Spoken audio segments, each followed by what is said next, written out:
Welcome, everybody, once again to Need Some Introduction. In today's episode, we'll be discussing the most recent episode of Hijack, the Idris Elba thriller on Apple TV Plus, an episode called Comply Slowly, and leaves us with just one episode to wrap up all of this. And I have many questions for you, Sona. I probably have very few answers for you. My questions are more about how your feelings of the direction of the last episode of the show. We talk a lot about how often the next to last episode is the really great one. And I think that Right. may be the case here, but let's see. Well, with this type of show, I think you really do have to land the plane, no pun intended, in the last episode. And they are going to land the plane in the last episode. At least they get to say that one way or the other. I'll just run down the plot very, very quickly. But correct me if I'm wrong. I wasn't 100% sure that Slipper Lady had died in traffic. She seems to be turning towards traffic, but people can break. It has been known to happen. So I was like, is she dead, or are we going to pick this up? But there's no mention of her at all. So I'm assuming she died. Is that what you're assuming? I had the same question, and I agree. It is an assumption because stranger things have happened than people managing to avoid her as she slowly makes her way across the highway. I was going to make a Frogger joke, but Frogger is trying to avoid the cars, whereas she's doing the opposite. I also did not take it as a foregone conclusion that she had died, but I guess she must have. This is a little badly telegraphed in the previous episode. Unless she's alive, maybe they leave it that way. So we think, oh, of course she's dead, but maybe they somehow know more about what's happening because they did save her. The traffic did stop. They pulled her off the highway and she gave them some additional piece of information. It remains to be seen, but that's the only excuse for not including a single throwaway line about how she had died. Not a single mention of her. Like not even like that was horrible what happened. Nothing. Yes. How many people have to die? First the bathrobe lady, now this, just something, right? Something. These criminals have been released from prison, and because the cops are following them against their rules, which is a little dumb on their part, considering they have a movement tracker on the car as well. So they know that they should know they've stopped. Plus, they also have a drone in the air. I don't know. It seems a little redundant to be following them on foot. And it seems super obvious that they're following him. So I don't know why they thought they were being subtle here. Yeah, they could have been like miles ahead, considering that they basically came right up on them when they realized they were braking. And anyway, this triggers this situation where they say, well, we need to kill someone on the plane because you guys are not complying with us, and leads to a pretty harrowing moment on the plane where they're quietly trying to kill this stewardess, strangling her. I enjoy just going along for the ride. I try not to think 10 steps ahead. But even to me, it was obvious that you already have a corpse ready to go. Why would you have to kill somebody new in order to satisfy this demand when killing does not seem to be your thing? And these people are under duress, so I cut them a little slack. But you're absolutely correct. You would think that the first thing is, you don't want to kill somebody, and you should jump immediately to the fact that you already have a body on hand. And it's not even like this woman got killed inadvertently, so you're acting like you killed her when you didn't really. You did kill her. Exactly. It's just a timeline issue.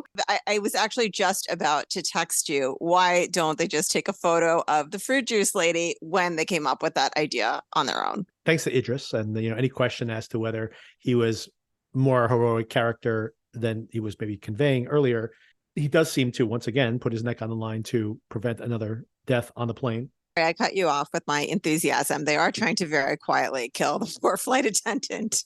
Yes, which was a rough scene. But, of course, he does step in once again, shows up like, excuse me, do you guys have a minute? While he does not stop strangling he's like, I'll hear you out, but I will not stop strangling during the conversation. I mean, I love the comfort level he has to just insinuate himself into every situation in the plane. I mean, he's his habit at this point. He's just like, okay, one more thing. He does, mention the fact that, hey, you have a dead body on board, which they had somehow forgotten. But luckily that saves a life. And now that means that the police on the road are no longer tracking them on foot or by car, and they're using just the drones up above. Meanwhile, the convicts have come across a car accident, and they're saying, we're going to kill another passenger. You guys are doing this. I have a question, another question for you. Is this a coincidence that there's this blockage in the road, or is this all part of their grand scheme because they happen to be right there where there's this alternate route to wherever they're going, and then they drive through the woods and exit the car? By the way, just really dumb police work when that one blowhard is saying, oh, they stopped again. They must be opening another gate somewhere, right? And they've lost visual on them from the drone. And they just happen to be, that's the moment where they basically exit the car and obviously got some like lookalikes to take over. That seemed all to be planned out.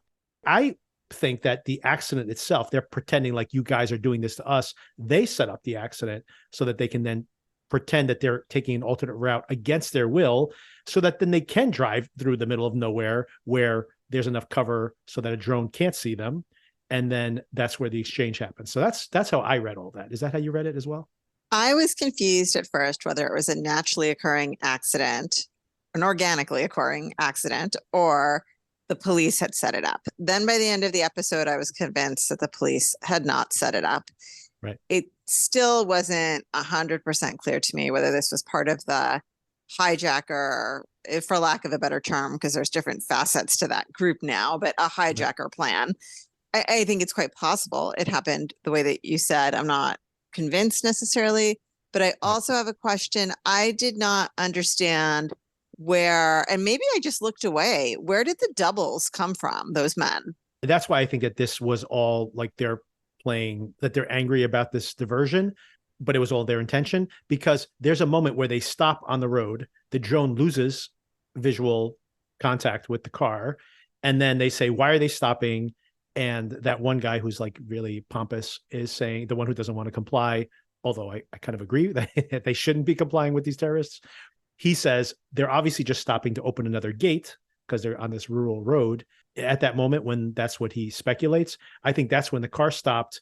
They got out and swapped with these lookalikes. And then, of course, once they came out of the woods and the drone picks them up again, they've already got the lookalikes driving the car. Okay. So I know we saw the car change happen, but you don't recall seeing the body change happen, the person change. Oh, no. I don't see it until they get out. Gotcha. And then they say the visuals don't match. And then we see them in different clothes walking through the woods. We didn't see the actual swap. I think that was supposed to be a surprise to us at that moment. Although I knew, I'm like, as soon as they stopped, I'm like, oh, they swapped them. They swapped them. That's what's happening there. Why draw attention to it if it's not going to matter later? Which I think is dumb, because they should immediately send somebody to that site instead of just being like, oh yeah, oh, there they are again, no problem. This is like kind of going back to the stupidity of like, oh, they said that they were hijacked and then they said they weren't. They must have been wrong the first time. Misunderstanding. Yeah, exactly. And then we get to the end of the episode, and the hijackers have swapped the airport, which was the closest one. They thought that's where they were headed to. There's a plane there. They're suspicious that maybe this guy's involved somehow, but it turns out that on the up and up. And they're like, well, maybe there's like kind of he's still involved in some way because it's the only plane that's ready, preparing to take off. And then, of course, the cops all swoop in. It's not the guys. It's not the pilot. Right. This is all a ruse. And simultaneously on the plane, there's this milk jug that's been passed around. Get ready to shake things up, which apparently is the logo on this milk. I wonder if that's a real milk. And if that's the actual logo on some of these milks. It is British milk. But they're passing it around. Eventually, that obnoxious woman with the kids is the one who drops the milk. Okay, well, in fairness to her, only because the obnoxious American lady wouldn't take it. True. She refused to take it, right. But at the same time, I mean, pass it over your head, pass it to the left, do something else. Like, do not make a scene at this moment. Please do not make a scene. Of course, the plan is that Sam suspects that there's going to be another killing requested on the plane. He just senses it in the air, and he's correct. He wants people to act. And like you had mentioned in our last recap, if everybody doesn't act at once, then this doesn't really work. But one of the terrorists is now dead, and there's only 3 of them left. And there's way more than 3 people on that plane, obviously. So yeah, get ready to shake things up. There's some stupid moves here. The guy, for some reason, cannot figure out how to cut what do they call those things again? The zip ties off of Sam's wrists. He has the pen in his mouth the whole time. I mean, this guy is such a loser, right? Like, there is not a single thing that he has been helpful for. I don't know if it was the angle, like the way he was doing it. I started thinking like maybe they're like nail scissors, and it is really hard to cut anything of any substance. Right. But then when Sam does it so easily on his own later, I was Exactly. kind of like, okay, never mind. Right. He just goes snip and then done. But this is all going on. And of course, our frustration, you immediately texted me when this happened. Sam makes a run for the main terrorist. He knocks him down. The gun is out of his hands. Any of those passengers could literally reach down and pick up the gun. Nobody does. Or to your point, you actually texted back, they could at least kick it away. Absolutely. At least. And then you think that, he's down on the ground. People are seeing this. Now they can basically not even attempt to overpower the female terrorist, which, obviously a couple of guys could easily take her down. Of course, we know as viewers that they don't even have live rounds in their guns. There's only one gun with live rounds in it. So this is all incredibly frustrating to watch as everybody just kind of sits around and doesn't do anything. I mean, all the trouble of passing the stupid box around, everybody getting their theoretical weapons ready. All you really need is for someone to jump on top and kick them in the crotch, some of them, like you can disable them without too much trouble, I feel. I mean, obviously I've never been in this situation, but someone has done the heavy lifting for you. Just jump in and do your part. And not only that, I can understand not taking action. And once again, we were texting about this last night when you watch the show. We've seen this just like on certain TikToks and videos that have gone viral. It might be at first, people don't want to be the first ones to move, or they're scared, or they're frozen. But usually when like one person like tackles a person to the ground, everybody takes action at that moment. And that's exactly what's happening here, right? If they're intimidated by this guy, he literally just got tackled to the ground and disarmed. Just one person throwing themselves, their body, obviously risking their lives, but throwing their bodies in the way of one of these other terrorists could knock them down. And then everybody would just pile on. They wouldn't just sit by and watch that. They're like, oh, I'm buckled, I don't want to unbuckle. Like, what are they thinking at that moment? It's preposterous, but that's what happens.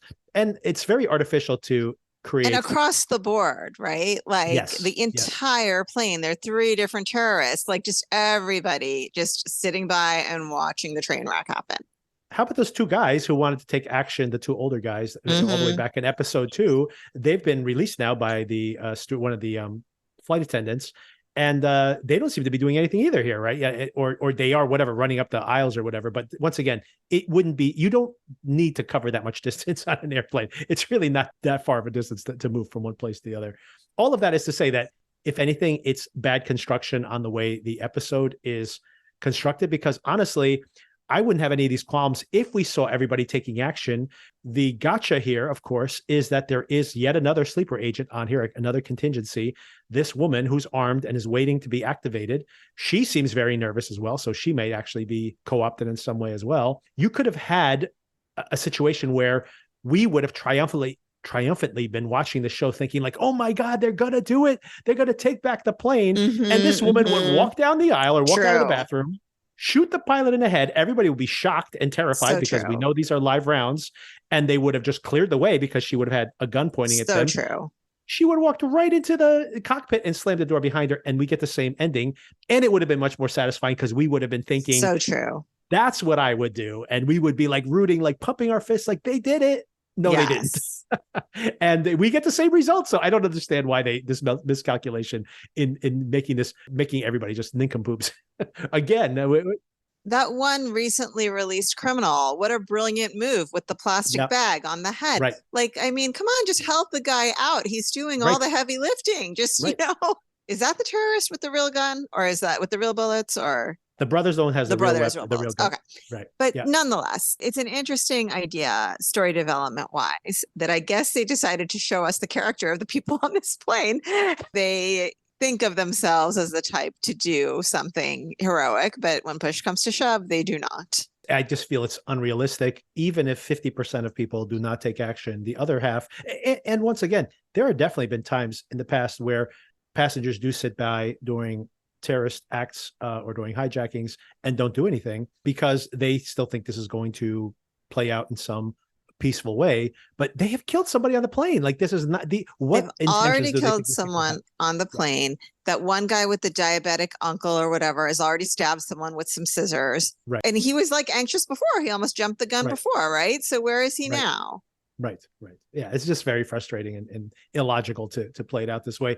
And by the way, unnecessary. This is why I think it's just sloppy execution. You could have literally had all of the terrorists completely subdued, strapped into their seats. And then this woman, just like when we thought everything was okay, this woman would walk out of the bathroom right in front of the pilot's face, shoot him in the head, kill him, and then walk into the cockpit. We would have been absolutely stunned. Jaw-dropping. Yeah. And I think that would have been a much more satisfying direction to go in. But I agree. For some reason, this is the way they go.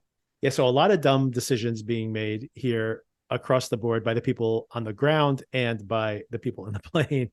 But once again, with this show, it's all a moot point, because even if everything I said had played out exactly like I said, there is this contingency where this woman would have come in, shot the pilot, but not the co-pilot, by the way. So that's interesting that killing the pilot so that she's the only one who could fly the plane, but she's not. We still have the co-pilot who can still fly the plane. I agree. Plus, do you remember that recent survey? I don't know if you read about it. It was on like Twitter and stuff, that most adult men think they could land a plane, given sufficient guidance from air traffic control. So, of course they do. So of course they do. Probably most of the men on the plane think they can handle it. That's like the Barbie movie, which I just saw, where Ken thinks he could do every job because he's a man. I don't know if you said that in the trailer, but the doctor, who's a woman, says, he's like, I want to be a doctor. And he goes, no, you can't. He's like, I want to wear the stethoscope. I want to do this. And she goes, no, you can't do that. You have to go to medical school. And he goes, I want to speak to a doctor. She goes, I am a doctor. It's pretty fun. But yes, he thinks he could, that's like the Ken mentality. You could land the plane. Sure. Why not? How hard can it be? That's right. We haven't talked about what's going on at Sam's London apartment, which was very stressful. And also, as far as stupid decisions people make, not that I'm rooting for this cleaning crew, but you didn't check the closets for the kid. Right. Yep. I mean, that seems like a pretty big oversight. I was happy he survived. I like Kai. I don't want anything bad to happen to him, but it just seems like a rookie mistake to not check the closets. I really I saw his phone sitting there on the charger, and I was like, crap, that thing's going to be dinging with notifications left and right. I would think. I'm pretty stressed out about how that's going to develop. And I think also I will give them credit for, I had that confusion about when they called his ex to confirm the address. I thought she was confirming her address. Right. And we realized that no, it was really Sam's current address, his new apartment that he's moved into alone. And they seem to be having some of the same confusion, the cleaning crew, about well, why isn't she here? She said this was the right address. So I kind of like that they followed through on that. And I felt a little bit more validated in my own misunderstanding. But I think that was the last thing I just wanted to chime in on as far as what happened in the episode. Oh, yeah, definitely. I meant, even when I was doing the recap, I was remembering that to circle back to that, and I totally forgot. So thanks for coming back to it. That opening sequence is very tense. I kind of forgive them not checking all the closets, because they are kind of those hidden closets. And we probably could all make that mistake of saying the door's open. I mean, the window's open. So maybe it was a sound from outside, etc. I've had that experience of being in Airbnb and not realizing there's a closet in my room until halfway into the trip. So I have sympathy there for this stylish framing. If it was just literally a door, like a traditional closet where you turn the handle, open the door, that would be pretty clueless on their part. But it is at least, maybe they're not used to such stylish digs. I mean, how I love looking at real estate. This place is amazing that he's living in. Did you try to watch any of Full Circle, by the way? No, I haven't gotten to it yet. I will get to it, though. They just dropped the last 2 episodes, and I just started watching a little bit of it. Just my mini review of it. I think you might enjoy it. The first episode is very confusing, but the story unravels, the mystery unravels pretty well from that point on. Zazie Beetz, who's the star of the show, or one of them, is this investigator, a postal investigator. I didn't know they were armed, but a postal investigator of all things. And she is the most obnoxious person, but you kind of love her because she's always right. She could just get any gut instinct she has. She's like Columbo. She always knows what's going on. And so she's so entertaining in that way. But I wanted you to see this apartment. This apartment has got to cost a fortune in New York City. You follow Claire Danes to the son's bedroom at one point, and she's just going through these winding hallways of this apartment. I'm like, how enormous is this apartment? It's like a Gothic mansion in the middle of Manhattan. Anyway, so I'm very curious to get your feel just for the apartment. If for nothing else. I'm looking forward to it. So that's a little real estate digression there. what floor is Sam living on? Because I Yeah. felt like he Mhm. should have gone over the terrace Over the terrace. Isn't he to high up? escape. I thought he was Maybe high he up. is No. high up. I couldn't tell, or I didn't focus on it in time. Yeah, I think he's higher up in the building. I mean, he does Okay. have a terrace, All but right. I don't think he might not. That may not be a good strategy. Yeah, I mean, if he's on the first or second floor, he really should just jump down. But that might not be the case here. And I also don't know. Like, I'm thinking top floor, but this is in London. Like, in London, you don't necessarily have these giant skyscrapers people live Right. in. They're usually relatively close to the ground. So I don't know. I honestly don't know. But he did get a message out. He did call their version of 911, and someone's on the way. So that could be interesting to see how that plays Mm-hmm. out. These cleaners there are very suspicious, obviously. Oh, the other thing we didn't talk about was the journalist and the blackmailing of the journalist. Oh yeah, because that might be the whole yes. So that is interesting. Like a couple of things that I wanted to speculate on. One is I'm glad you brought up the journalist because do you think that in the end the motive for all of this is a stock price manipulation? Is this just capitalism is the real enemy once again? Is that what's happening? I mean, it seems possible. I think it might be a dual motive type of thing. I would be disappointed if that's the only motive, I will say. If this all was a big market manipulation, it'd be hilarious if that was the case. There are less risky ways, physically risky ways to orchestrate a price drop. So, yeah, hopefully not. But also, like a little late in the game to be starting that plot, I feel. I wish it had been introduced the last episode, maybe, if it's going to be such a big deal. If it's a little deal, then it's fine. But if it's going to be a big deal, I'm kind of annoyed we didn't hear about it until just now. Well, that's why I suspected that it's possible that one of the primary motives would be to like make money off the stock price manipulation, just for the fact, like you said, why bring it up this late in the game? Like, what other purpose could it serve? Right? Like to it just seems like such an arbitrary thing to introduce this late in the game if it doesn't have some import of some kind, right? If it's just a way, like it's not even like he's saying to the journalist, like, here, you can put some money on this and make some money, which of course he's baiting him with, but he's telling him to go public with it. Like, so this is something that they want to release. I guess in fairness, I'm saying this late in the game, but this whole arc is 7 hours long. Right.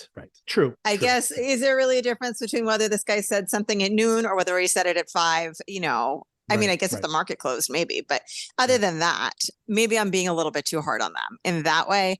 But I guess as far as like understanding the plot, it's a similar thing to, right? Like we didn't see the demands until, Right. I don't know, episode 3 or 4. So we're kind of like, okay, it's a hijacking, but why? I don't know. Maybe they feel like it builds more suspense, but I personally would rather know this stuff sooner rather than later. But it doesn't really serve any other purpose other than being some kind of motive, right? Because what else does it get them? If they go public with this, the media will cover it heavily. And maybe that's the plan, because my theory as well is that this pilot, now who's taken over the plane, it is not going to land in a runway. It's going to land out in a cornfield or something where they are there. They're going to get onto the plane. They may very well release the passengers, because why else would they care to have the cleaners at people's houses to kill them off? Like Sam, for example, if he wasn't, they don't expect Sam to come back. Like, if Sam's going to die in the plane, then what do they care? So I assume that they're going to let these passengers go, but then of course there's going to be an additional risk beyond that. And maybe the point is not just to manipulate the stock, although maybe people are going to get rich off of that. Some people. It also might be to just draw the media's attention. So theoretically, the plane lands in a cornfield. The media is there. It's all over television. People are yelling to save the passengers and to comply with the hijackers, which of course allows them to take off again, right, and escape. And I guess that's what remains to be seen as to whether they can pull that off or not. I think I just answered my own question. I think that has to be it, because why else do we care about this stock price movement other than, if it doesn't, I do think that doesn't tie into the plot at all. But if every media outlet is swarming on a location for the plane to land where they announce it in some way, or simply people just start tracking the trajectory of the plane so they know approximately where it's going to land, putting that on TV and making it public. If it's something that the government can control, they may very well not let the plane take off again, right? But as opposed to having all these families and the media in general all out there, these politicians do not want to have that kind of fiasco on their hands, right? That's true. So that's where I think it's going. Did you have any other kind of speculation? Why kill the pilot? Did you have any? I haven't thought too hard about that. Maybe to send a message of some sort. When I think about, well, we're just seeing 7 hours. So should I really be that picky about in which of the 7 hours I learn these things? Right. But it is also 7 episodes. And so, I have seen many of the episodes before these plot developments happen. And I just feel like they've set a lot in motion here between the hijacking group, the cleaner group, for lack of a better term, the actual prisoners themselves who have escaped, whatever's going on with this lady that just locked herself in the cockpit. Right. And I do think a connection that is cohesive and logical can be there for all of this, but whether it is explained in a convincing way in a remaining episode, I have my doubts.